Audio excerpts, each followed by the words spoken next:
Assalamualaikum warahmatullahi wabarakatuh. Kita ketemu lagi dengan Cemo Cem Channel, mencerdaskan tanpa menyentuh. Pada hari ini saya akan menjelaskan tentang larutan, yaitu materi kimia semester 2 kelas 10 tahun pelajaran 2020-2021. Nah, tujuan pembelajaran larutan tersebut, setelah kalian mempelajari larutan, kalian bisa mendefinisikan apakah larutan tersebut. Kemudian kalian bisa membedakan mana larutan elektrolit dan mana larutan non-elektrolit. Kemudian kalian juga bisa membuat ionisasi pada larutan elektrolit. Oke, untuk mengefisienkan waktu, kita mulai. Larutan, apa sih yang disebut larutan? Dalam kehidupan sehari-hari kalian sudah terbiasa. Misalkan kalian punya air, kemudian kalian ambil 1 sendok garam dapur. Kita aduk, masukkan, kita aduk. Nanti setelah garamnya larut semua, di sana tidak lagi terlihat batas antara air dan garamnya, membentuk satu fase. Kita masukkan kembali misalkan gula pasir, kita aduk lagi. Ternyata setelah gula pasirnya larut, tidak terlihat batas antara air, gula pasir, dan garam, membentuk satu fase. Nah, itu yang disebut larutan. Maka larutan adalah campuran homogen antara zat terlarut dan pelarut. Nah, itu larutan. Contoh, kita punya larutan gula. Di sini pelarutnya adalah air, terlarutnya adalah gula.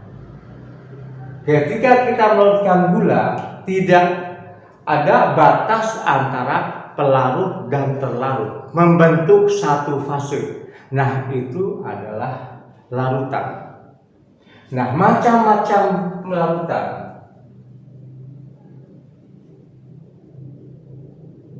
Wujud larutan. Pertama, ada yang cair, ada yang padat, ada yang gas. Wujud larutan itu ada 3, cair, padat, dan gas. Cair, contohnya kita ada larutan gula, ada lagi larutan garam, ada lagi larutan urea. Itu contoh dari larutan yang wujudnya cair. Ada juga larutan yang wujudnya padat. Kita bayangkan, kita punya emas 22 karat. Kalau emas 22 karat berarti 22-nya berupa emas dan 2 karatnya berupa perak. Sehingga dikatakan emas 22 karat. Yang 2 karatnya adalah perak. Di sana pada emas 22 karat tidak terlihat mana emasnya, mana peraknya, karena membentuk satu fase. Kecuali kalau emas 24 karat, berarti itu adalah murni emas dan termasuknya unsur, bukan larutan. Kemudian yang ketiga, wujud gas. Kita lihat udara sekitar. Di udara ini ada oksigen, gas oksigen, ada gas H2O, ada gas CO, ada gas N2 dan segala macamnya. Tapi kita lihat di sini tidak ada batas antara oksigen, antara uap air, CO, NO, N2 membentuk satu fase. Itu pun disebut larutan. Yang wujudnya gas misalkan adalah udara. Nah, seperti itu. Kemudian berdasarkan daya hantar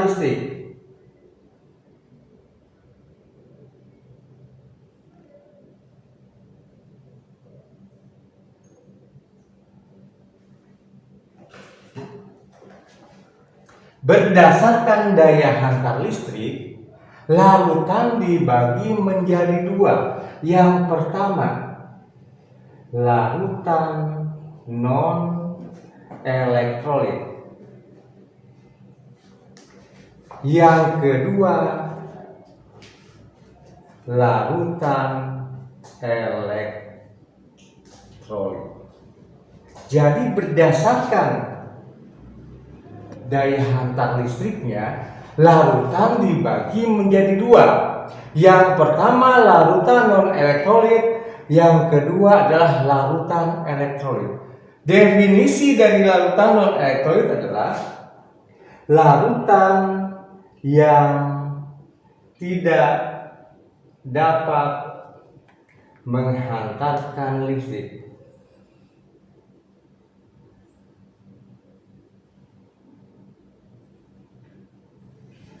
Mengapa larutan non-elektrolit tidak dapat menghantarkan listrik? Karena dalam pelarut tidak dapat terionisasi.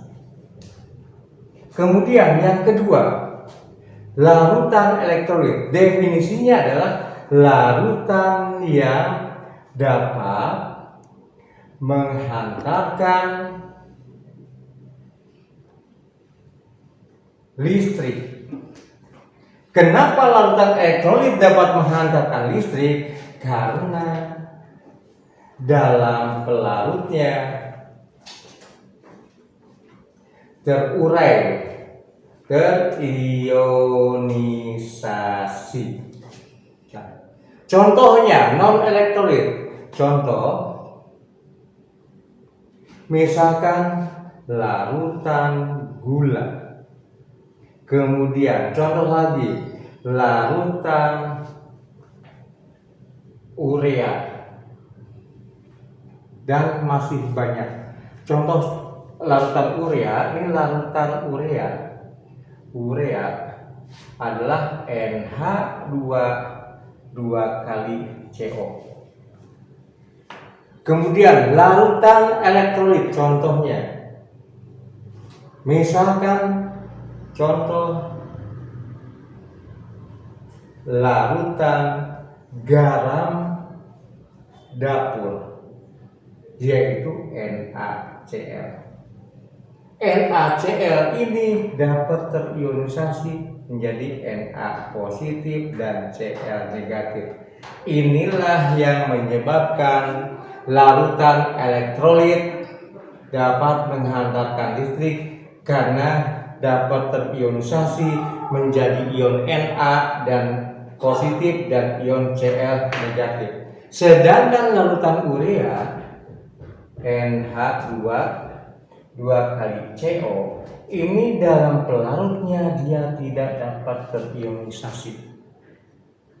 Atas dasar tersebutlah maka larutan elektrolit dapat terionisasi menjadi positif dan negatif dan dapat menghantarkan arus listrik.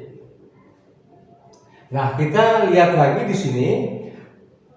Yang kita perdalam adalah larutan elektrolit. Kita lihat sini larutan elektrolit.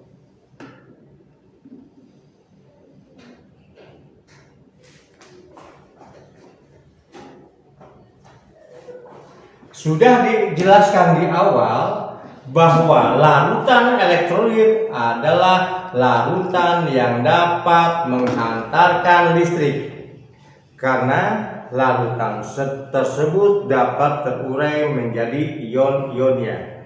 Nah, pada larutan elektrolit ini larutan apa sajakah yang masuk dalam larutan elektrolit?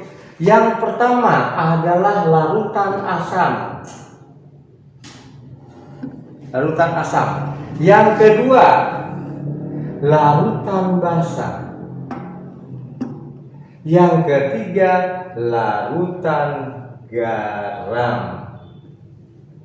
Jadi yang termasuk larutan elektrolit adalah larutan asam, larutan basa, dan larutan garam.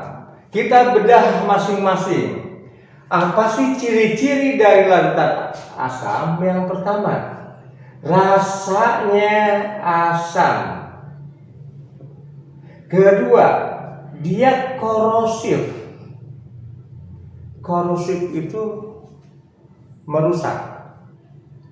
Kemudian ketiga, dia asam memerahkan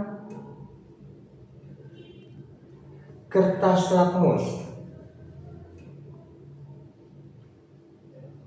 Pada saat ionisasi, dia menghasilkan ion H positif. Kemudian derajat keasamannya dia lebih kecil dari 7. pH-nya lebih kecil dari 7. Contohnya, misalkan 1, asam klorida. 2, asam sulfat. Asam klorida rumusnya adalah HCl, dengan asam sulfat rumusnya H2SO4. Kemudian kita bedah lagi larutan basa. Apa sifat-sifat dari larutan basa? Yang pertama, rasanya adalah pahit. Kedua, licin. Ketiga, kalau tadi asam memerahkan, maka basa membirukan. Kertas lakmus. Kemudian pada basa menghasilkan ion OH negatif pada proses ionisasinya. Kemudian memiliki pH-nya lebih besar daripada 7. pH-nya lebih besar daripada 7. Kemudian yang ketiga, larutan garam. Apa sih larutan garam? Yang disebut garam dalam kimia adalah zat hasil reaksi antara asam ditambah dengan basa. Satunya itu adalah menghasilkan garam. Salah satunya menghasilkan garam. Jadi sifat garam seperti apa? Sifat garam nanti akan tergantung oleh asam dan basa pembentuknya.